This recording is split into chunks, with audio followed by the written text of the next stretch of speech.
Let us worship together. We'll be singing hymn 1054 in the Teal Book, and we'll do verses 1 through 3. And at the end, there's tricky little repeats in the chorus. But you just go along with me and we'll be fine.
Good morning, everyone.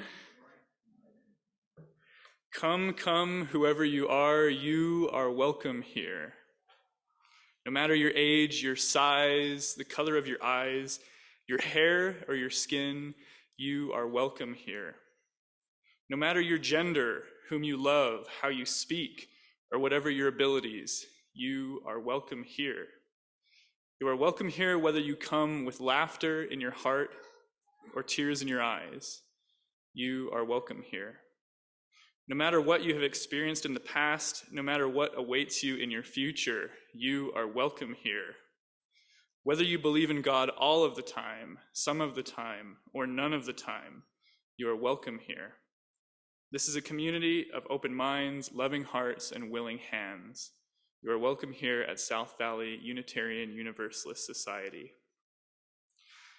Good morning, everyone. Again, my name is Zach Stickney. My pronouns are he, him, his.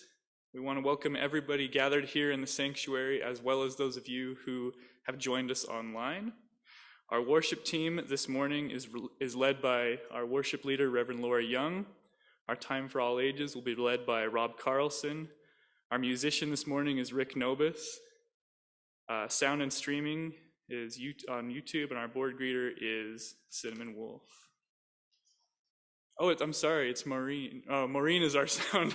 Sorry, that wasn't updated here. I'm kind of a robot that just reads things. I don't know how to read rooms apparently. So we definitely want to extend an especially warm welcome for all of you who are here for the first time. We're very glad that you've joined us. And if you'd like to get to know us more, we invite you to talk with us after the service or use the QR code at the front where the hymnals were. And at this time, I'd like to invite Rob really quickly to share a few announcements for our youth. Awesome. Thanks, Zach. Good morning, everyone. Good to be with you this morning. As always, my name is Rob Carlson. I use he, him pronouns, and I'm the Director of Religious Exploration here at South Valley. And as we find ourselves at the beginning of yet another school year, we are also here at South Valley gearing up for our fall RE registration. And this is a chance for us to be sure that we have all of our contact information for all of our families up to date.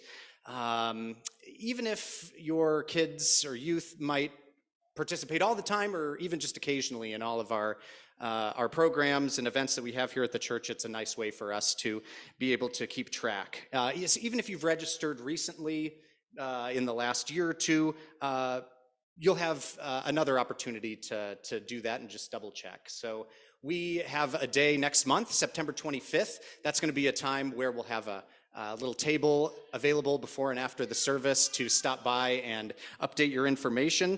Or if you're not planning to be here that day, that's perfectly okay. We also have a link to register on our church website. There's the little religious exploration drop-down menu there, and there's a spot where you can put in your contact information. So if you wouldn't mind taking some time to do that, if you have kids and youth in our program, that would be wonderful. And we're really looking forward to starting our first 5-week series of regular RE with our kids on November 6th, which is a little later this year than we might typically start in order to make sure that we have all of our volunteers well in place and our new youth coordinator in place as well.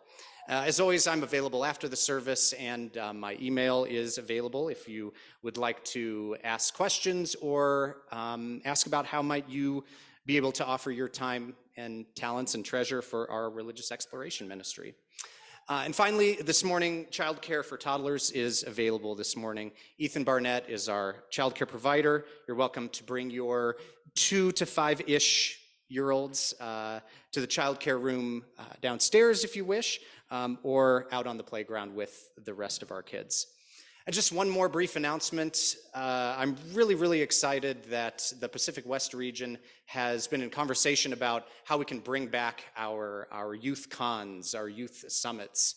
It was always so wonderful to be able to gather as a large group with other youth and youth groups around the region for large group events. And so I'm really excited that this year they've decided to host a summit for youth in grades 6 to 12 that's going to be in person and online. There are 5 hubs around the region, our huge region, that are going to be available for attending the event in person for youth groups who live in that area of the region. And I'm really excited that one of those hubs is going to be South Valley, here at South Valley. And so this will be at the end of next month, and I have more information available on the bulletin board out there. And I'm sure you've already gotten an email from me about that information. So lots of things coming up. Glad to be here with you this morning.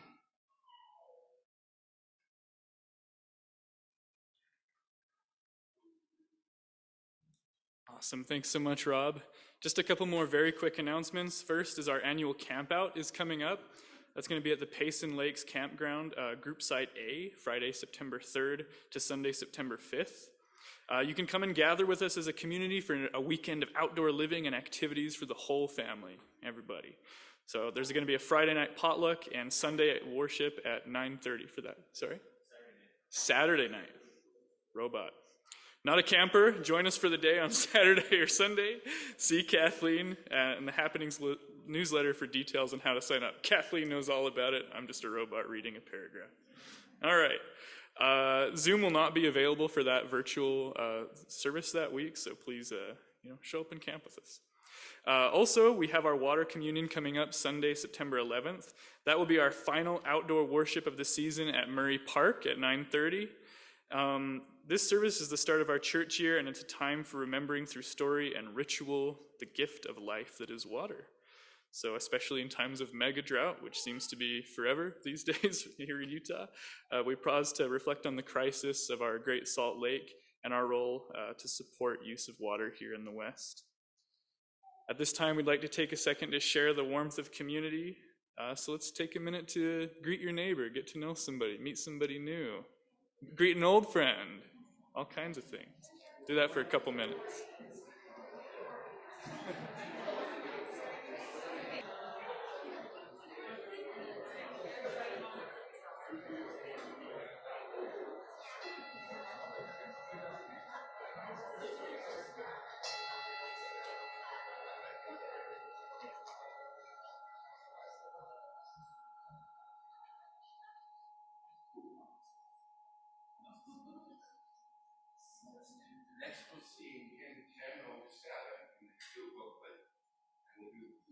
versus soul, heart, and mind.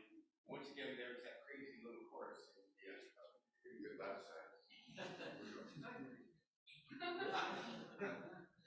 You can stand if you're willing and able.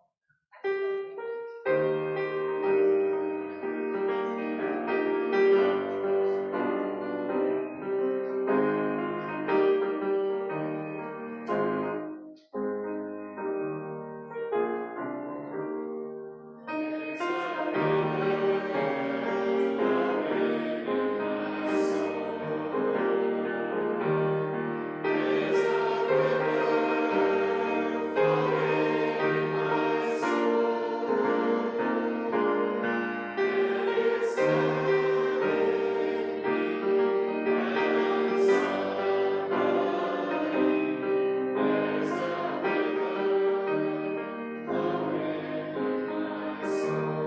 Words are the same, so look up.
If they stand it for lighting the chalice. Uh-oh. All right. We'd like to invite you now to join us in our chalice lighting words and acts. You can join us for the actions as well if you want. Those of you at home are invited to light a chalice and share in this ritual by telling us where you're lighting your chalice in Zoom as well. All right, everybody, we light this chalice for the warmth of love, for the light of truth, and for the energy of action.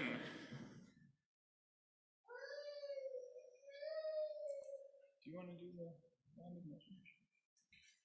You may be seated.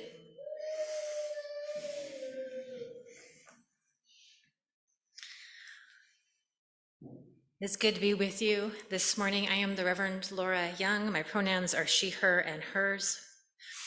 As we gather for this time of worship, I invite you just to put your feet a little bit more firmly on the ground, settle your body into your chair, and know that this is a sacred time and a sacred place, and that these lands have been held as sacred by the Shoshone, Paiute, Goshute, and Ute tribes for thousands of years. They cultivated the land, created art, built their families, and built their traditions upon these lands. And they have much to teach us about being good stewards here in the West. We hold also as true that that history that we share in this land is complicated. We acknowledge the harms that have been done in the past, and we commit ourselves to undoing those harms so that all may live with justice, love, peace, and hope in the generations to come. Our call to worship this morning will be a shared reading between myself and Zach. It was written by Marilyn Nelson, and on the theme of what it means to be a generous listener. We're going to be starting a sermon series on listening for the next 2 weeks, and then periodically throughout the year, So as we launch it, let us do so with a spirit of generosity. A conversation can be a contest or a game of catch with invisible balloons. They bounce between us, growing and shrinking, sometimes floating like cloud medicine balls. And sometimes bowling at us like round anvils. You toss a phrase. And understanding blooms. Like an anemone of colored lights, my mind fireworks with unasked questions. Who is this miracle speaking to me? And who is this miracle listening? What amazingness are we creating? Out of gray matter, a star spark of thought leaps between synapses into the air. And pours through gray matter into my heart. How can I not listen generously? Let us worship.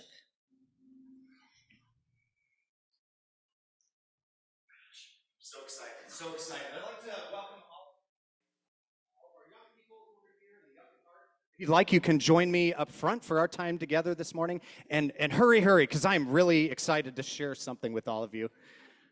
Yeah, awesome. Oh, I can't wait. Yes. Awesome. Great. You all, I am so excited that you're here this morning because I recently learned something about my favorite animal that I really want to share with all of you. And I'm really excited to share that with you. And are you okay? Every time I fell out of a chair, oh my goodness, that is not fun. Glad you're feeling all right. Good to see you. Well, I suppose that I should probably ask all of you about what your favorite animal is and why, but hurry up because I'm really excited to tell you about mine. So first, was Isaac, right? Okay, what's your favorite animal?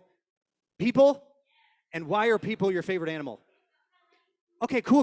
All right, thanks, Isaac. All right, and what's your name? Leo, and what's your favorite animal? Humans also? Why is they your favorite animal? Yeah, cool. All right, and Brooklyn, how about you? I'm so excited to tell you about mine. Aren't you excited to hear about mine? Sorry, Brooklyn, what was yours? Awesome, all right, and Maddie, how about you? What's your favorite animal? Oh, too late. All right, and Sharon, what's your favorite animal? Oh, yeah? Why not? Okay, you all want to hear about my favorite animal? All right, so let's see. First of all, no. But let's see. I'll try and remember. Now this is Stephen, right? Your favorite animal was like a polar bear or something. Or wait a second. No, Oh, friends, I don't know why I'm having such a hard time remembering what you all were sharing with me. Why was I? Oh my gosh, you all. I feel like I was so excited to tell you what I had to share that I wasn't really listening very well to what you all were going to share with me, even though I asked you to share with me. Oh gosh, I was just too excited. I apologize. Sometimes it's really hard to listen well and pay attention depending on what's going on around you, isn't it? Something that we try to practice in this community with each other is something called active listening.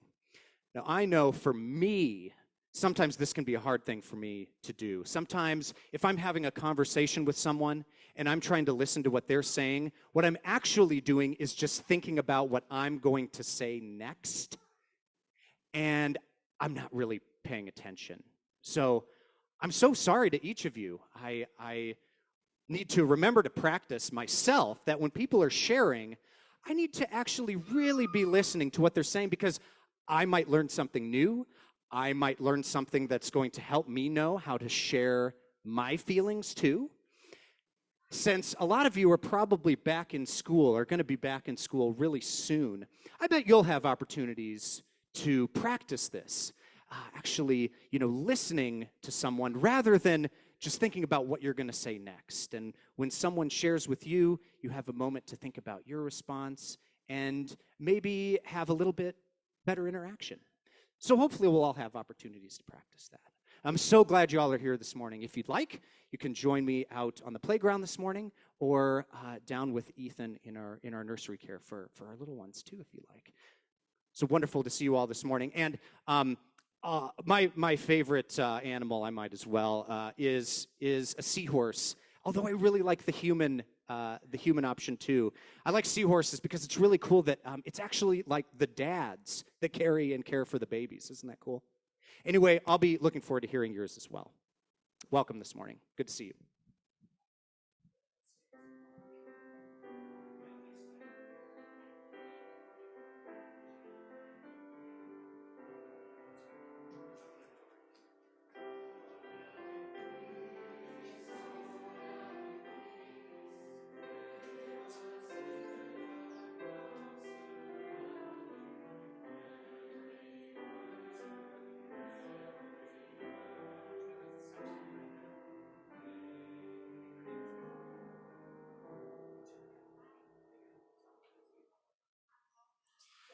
This community, our church, and its many ministries are only made possible by your generous gifts of time, talent, and treasure. Many of you pledge monthly to support our work, and for that we're extremely grateful. Your gifts help ensure that we're able to live our values of love and justice in the world beyond these walls. Part of our ministry at South Valley includes sharing our Sunday worship offerings with a charitable organization that aligns with our principles and values. And this month, our youngest religious explorers, selected Hawkwatch International to receive our worship service offerings during the months of July and August. Hawkwatch began here in Utah in 1986 and has since grown to become a leader in scientific research on raptors and community outreach. Hawkwatch widens both public and scientific knowledge as they gather data on millions of birds all across the western U.S. So please give generously in support of Hawkwatch as well as South Valley UU. Just a quick note on our offertory music this morning as well. This morning's offertory music celebrates both individuals coming together and that of our association with UU congregations across the world. The lyrics are in the order of service for you to read as well. So at this time, please join me in reading our offertory words. Those are also printed in the order of service. We are this church. We are its hands, its heart, its voice. Together we share the wealth of this community and sustain it with our gifts.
For all we have received and all we have found the courage to give, may we be truly grateful. May these gifts be a blessing on South Valley and on Hawkwatch.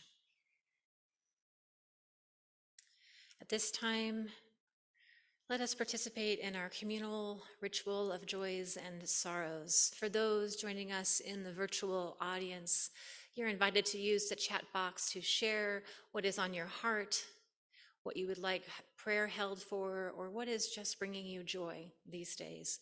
For those of us gathered here in the physical sanctuary, you're invited to come to the front, select a stone, and place your stone in the water, imbuing it with the desires of your heart that you would like to be held in this community.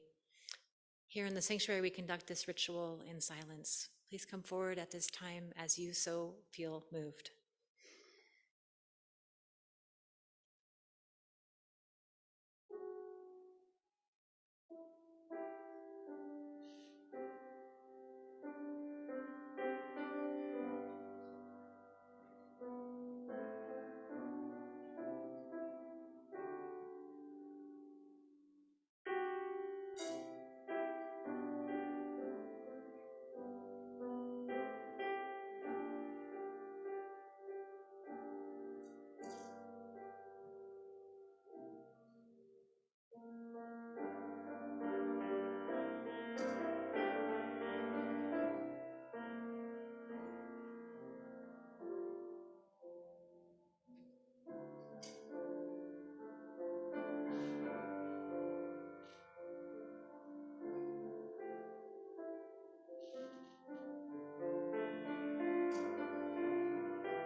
Let us extend this time of reflection and silence by holding peace with one another.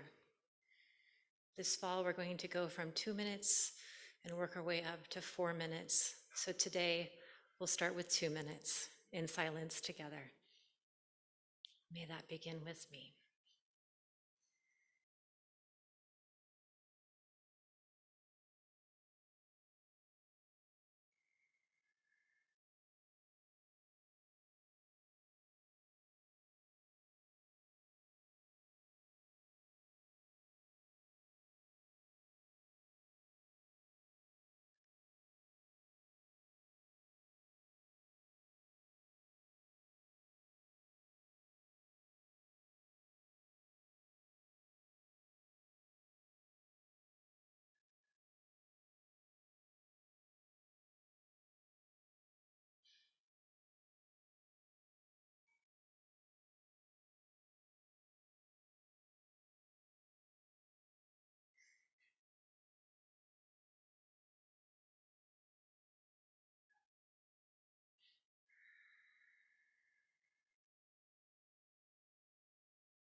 Thank you for your practice.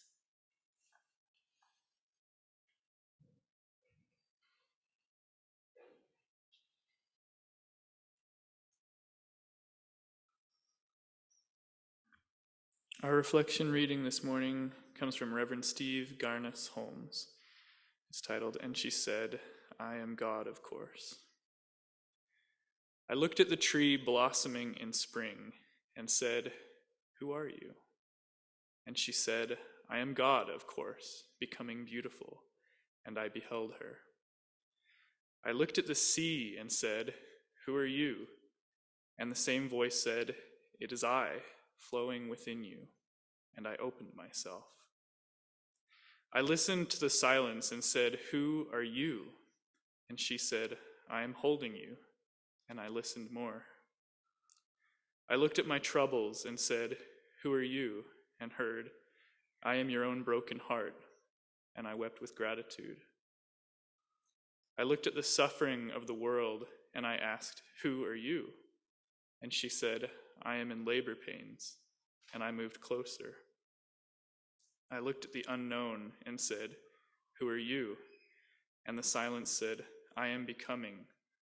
And I stepped into the darkness.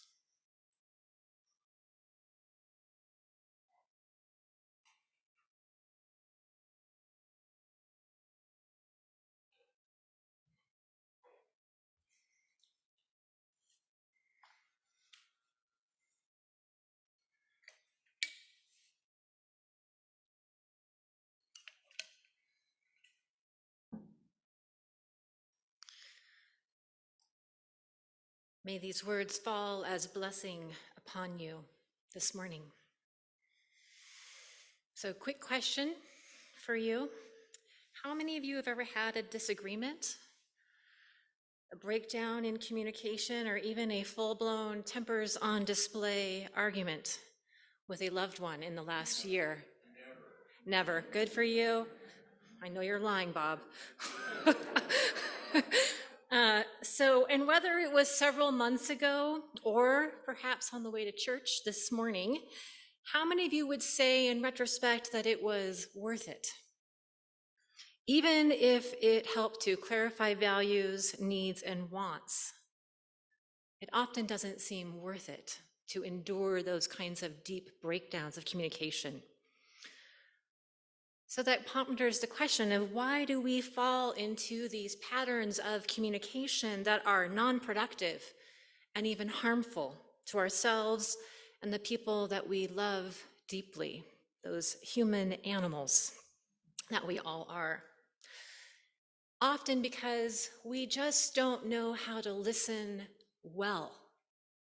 We can be largely unskillful, especially when our tempers run high. This lack of skills to listen to ourselves and to one another out of a place of deep respect, open-heartedness, and affection for our own and others' limitations, foibles, personal and collective experiences of trauma, and in the case of your minister, perimenopausal hormonal shifts that periodically rock my otherwise stable personality into dark corners full of cobwebbed crankiness. These moments in time can leave us feeling ashamed and guilty in the aftermath. And we can promise that we'll never do it again, but we do. And it is in large part because we have often not treated listening as a life skill that needs to be honed, developed, and refined over the course of our lifetime. And the fast pace of modern life, of course, is little help for delivering that space of discernment around listening. We all know that anyone with a passing thought these days can create and post a TikTok video or a Snapchat message expressing a pithy opinion that is free from the normal conventions of impact on others. And this has created a culture that often can suppress our ability to stop, to listen, to create understanding, and then respond. Instead, we eliminate the spaces between those steps and often skip the first and third steps altogether, stopping and creating understanding. The result is an interaction that fails to foster connection, learning, and growth, and instead elevates the need to be right. We may call this type of listening to respond, a process where we may physically hear the words of the other person, but fail to understand them because we are too busy thinking about what we will say next. We speed up this process such that those normal spaces are eliminated and insight cannot bloom. And the result is often that dreaded argument. Most of us have a few that we repeat in our relationships over and over and over again. So, what does it take to unlearn these habits of unskillful listening and support them with better listening? Let's talk about what it takes to create not just better skills personally, but a culture wherein good, skillful, compassionate, and kind listening is the norm in our personal relationships, in our work relationships, in our play, and in our houses of worship. This week, we're going to explore a theological framework for listening, locate some resources that are already present in our Unitarian Universalist heritage, and talk about some practical tips and tricks for immediately shifting from reactivity in our hearing to responsive, wholehearted listening. Next week, we'll dive into how becoming a listening community can enliven our commitments to justice, equity, and inclusion. This work will be a primary theme for our community this year, and this series will repeat and expand in the coming months as we explore more deeply what it means to be a beloved community. And my hope is that together we will remind each other that conflict is a normal aspect of rubbing up against other human beings with their tricky personalities and interesting pasts. But that when conflict happens, it doesn't necessarily need to lead to breakdown. And that as a community, we can collectively develop options for recovery and connection. I invite you this morning to walk with me through the door of Celtic Christian spirituality as a wisdom tradition that holds deep listening as fundamental to spiritual formation and the communal life. Celtic spirituality is deeply rooted in the tribal cultures of what is now known as Western Europe, and is a responsive melding of the Druidic earth-based traditions native to that landscape and the early Christian movements that were not yet committed to the power and authority of the Roman Empire. Celtic Christianity is an alternate flowering of the teachings of Jesus of Nazareth, wherein contemplation and faithful action for the good of the whole are shared responsibilities. And unlike the later Roman expressions of Christianity, the Celtic strand understands creation and humanity as fundamentally good. Fundamentally good. And salvation as universal. And it's my opinion that it's unfortunate that following hundreds of years of development free from that influence, the Celtic leaders were banished, their writings were mostly burned, and their monasteries destroyed by the arrival of Roman clerics to their land. Celtic's body of work and their tradition, say that again. I want to make this point. So Celtic Christianity also has the benefit of having always seen women as spiritual leaders. They always had spiritual leaders as women. And a few scholars, such as J. Philip Newell, have worked to excavate those sources and rebuild understanding of this lost branch of Christianity. So the Celtic Christian tradition holds that there are two ways of knowing the sacred, or God, or the universe, whatever door you want to enter in. There's two ways of knowing, two ways of listening, if you will. And both pathways invite the human being into deep relationship with the self, with other, with the world, and with the sacred. The first pathway is contemplative, and it takes its root from the Gospel according to John and seeks to find the sacred in all of creation. For those of you who are familiar with that Gospel, you may recall that its opening words sound something like this. In the beginning was the Word, and the Word was with God, and all things came into being, and the life was the light of all people. Now, John's gospel is very unique. It's very different from the other three. There are no mangers, there's no angels, shepherds, or wise men at the beginning of that story. Rather, John's gospel from the beginning seeks to locate itself in the mystical and the universal aspects of the divine-human relationship. And from that gospel, the Christian seeker is invited to see the whole of creation as interconnected. It invites the seeker to embrace a life of inquiry and exploration, a journey of letting in the light. This practice of reflection, of stillness and contemplation has little needs for the walls of the church, and it is open and affirming to other religious traditions or those from no tradition at all. Celtic scholar John Philip Newell writes that John's gospel invites the seeker to listen to the heartbeat of God within ourselves and to connect it to the song of creation. It's a lovely idea. The song of creation and the heartbeat within. And it is easy to hear in that ancient tradition the echoes of our own universalist heritage, a faith movement committed to love that knows no bounds and insists that salvation is available to all. You may also hear similarities to Buddhist teachings, invitations to seek inward knowledge through the practice of stillness and reflection. This practice of spiritual formation offers great hedges against the excesses of human personality, both modern and ancient. It's an invitation to get outside the bounds of society and rest and renew in the goodness of the creation, of nature. It's an essential aspect for a healthy and vibrant spirituality.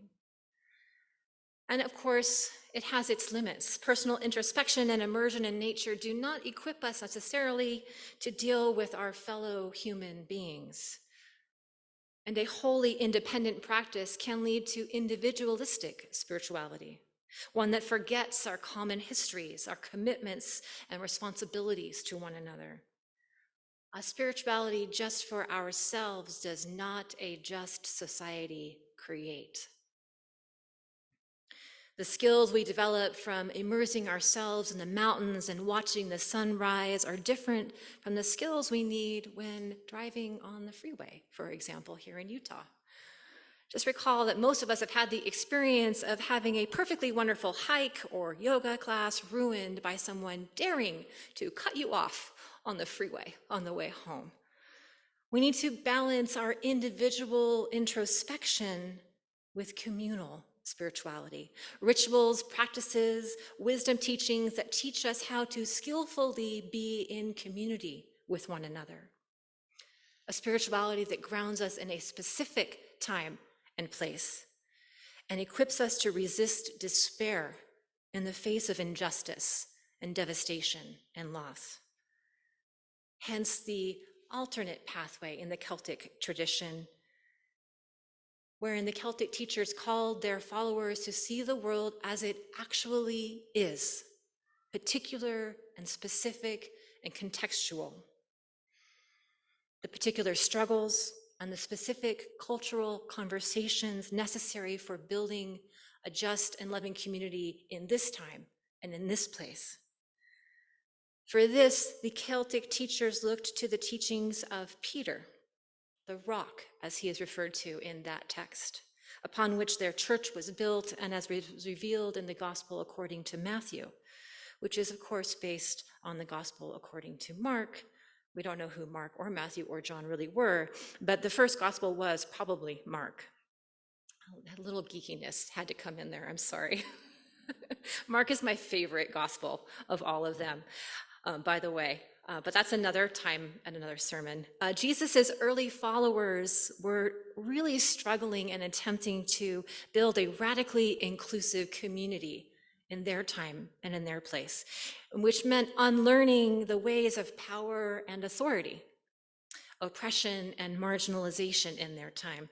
And obviously, things did not go according to their plan, just as things do not always go according to our plan. We are still very much figuring out how to live responsibly and compassionately with one another. The Celtic teachers would call us into community again and again and again as a key site for learning those skills and embodying the full promise of our human potential. Peter's teachings to the early followers of Jesus focus on an active faith, a spirituality in which salvation, healing, liberation, which are all synonyms, they're all synonyms. Salvation, liberation, and healing, they all have the same Latin root. The Celtic teachers calls us to be in religious community, to bind ourselves to one another, to learn those things. This is a way of knowing and of listening that understands that our particular stories matter and are connected to the stories of those who came before us and those who are yet to come.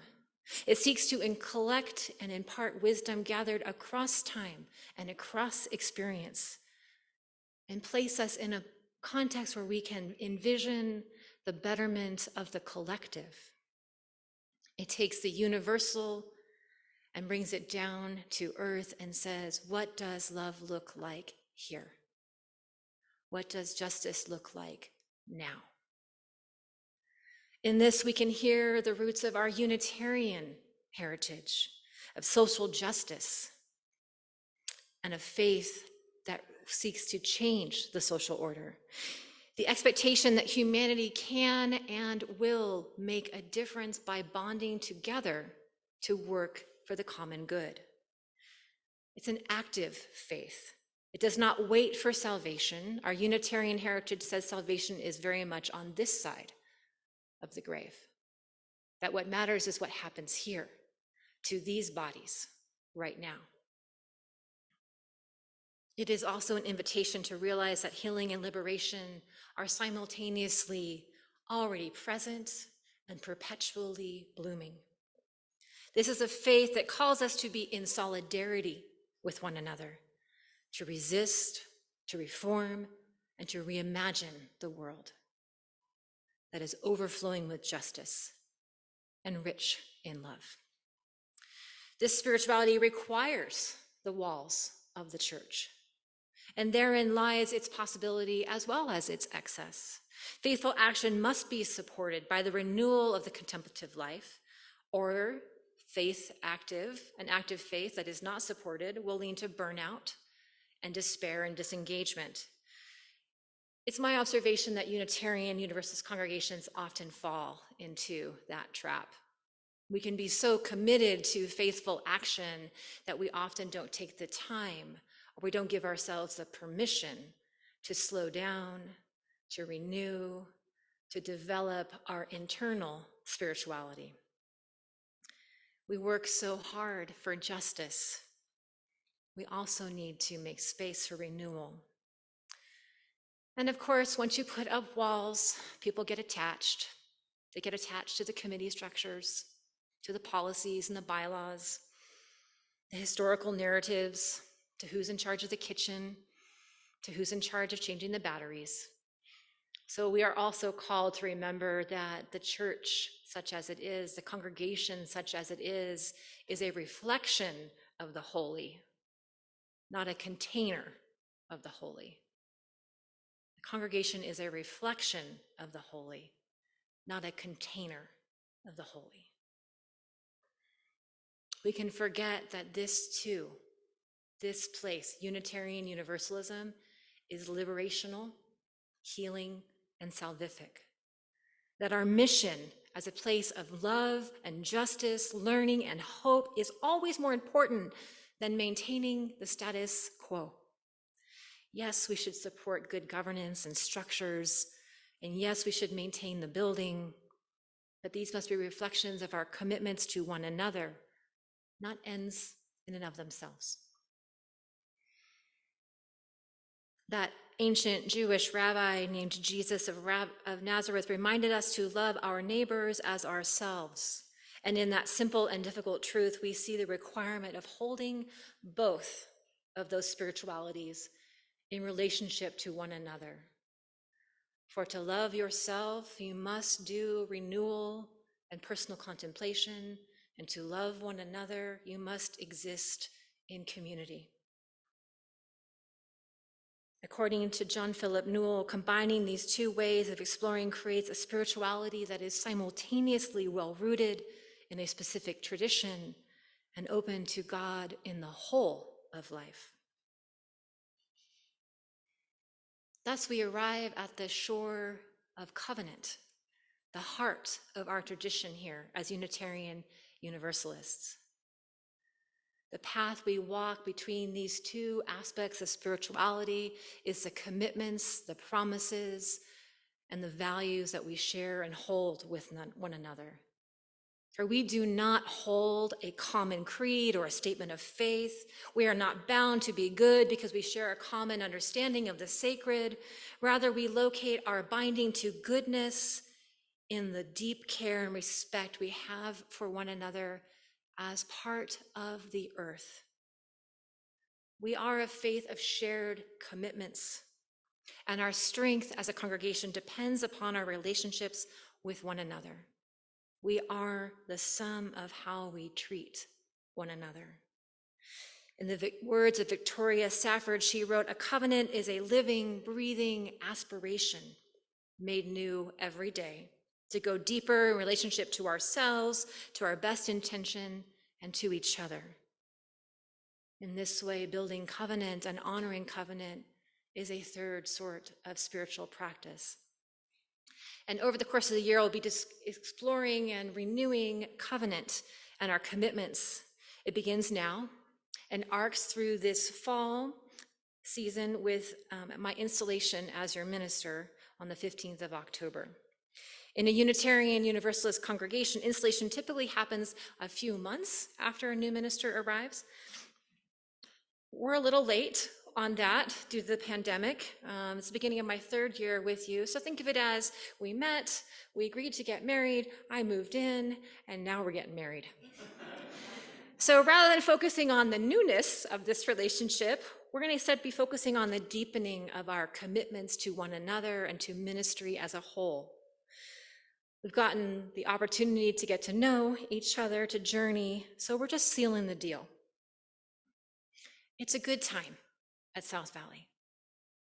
It is a good time at South Valley. I know we have our challenges and our things to work on and to overcome, but it remains a good time at South Valley. And we can do this work together. So we have personal practices and communions that yoke us to the sacred. We have faithful action that works for justice and love together. And we have covenanting that ensures that we conduct ourselves graciously with humility, compassion, and a spirit of generosity. These three commitments are the core of who we are. And each of us will articulate those in our own unique and precious ways. As we venture forward into this church year, let's do so with a sense of that generosity. I'll give you 3 tricks to change your communication right now as you go into coffee hour and home with your spouse that you probably should apologize to about the remote yesterday. The first one is slow down. Slow down in your communications. If you notice that you're getting upset, anxious, take a breath. Or 5. Ask the person you are talking with to slow down with you. Creating spaciousness in our communication is essential. And remember that our preferred pace for processing information as it comes in can be vastly different than that of our partner. And this is not good or bad, it's just different. If you are a fast processor, remember that this is probably not your only chance to talk about this issue. And if you are a slower, more reflective processor, ask for that space and time for reflection, both in the moment and over time. But don't forget to come back to it because your fast processor is already 12 steps ahead of you. Focus on what is being said. One trick can be, just as that person is speaking to you, just repeat the words in their head as they're flowing through, like that stream of consciousness. Don't say them out loud because that's weird, but say them in your head. This will stop you from thinking about what you're going to say next and force you to listen to those words, both as they land in your ear and then a second time as you say them in your mind. And remember that paraphrasing and clarification are your friends. Pause and take time to reflect back what has been said. Check for understanding and allow for the other person to clarify, make changes, and expand. The person before you is a unique, blessed, wonderful iteration of the world. And so are you. Let us practice kindness with one another, not niceness, kindness, and be willing to directly and lovingly speak truth to one another with an open mind. And this work takes courage. So I'll leave you with two quotes from my favorite teacher, Brene Brown, on the connection between courage, vulnerability, and the art of listening. She writes, "Courage starts with showing up and letting ourselves be seen." Courage starts with showing up and letting ourselves be seen. And courage is listening, learning, and unlearning, knowing when to lead and when to let others lead. She too seems to point us to the radical truth of ourselves. We need one another in order to be whole. May it be so, and amen.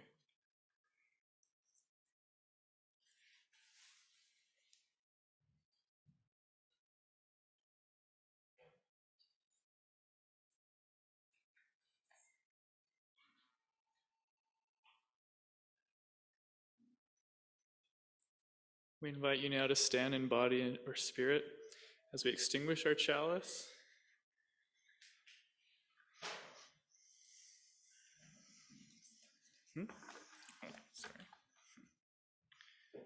We extinguish this chalice, but not the warmth of love, the light of truth, or the energy of action. We hold each other in our hearts until we meet again. Please remain standing for our final hymn. It's not the one that's in the online order of service, because Rick and I chickened out because it's a new hymn and we thought we should not teach a new hymn with John not here. So instead, we're going to sing Morning Has Broken, which is number 38 in the dark hymnal, the gray one, which is familiar to you. And sometime later this fall, we'll learn 1042.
Please remain standing for the benediction. If you are comfortable at this time with reaching across the aisles and holding hands, you may do so.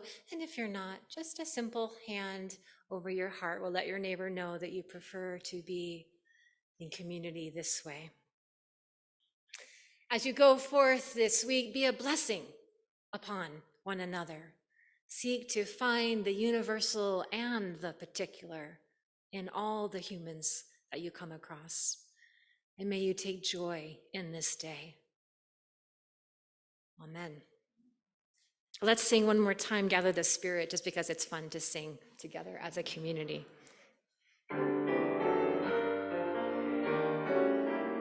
Number 347.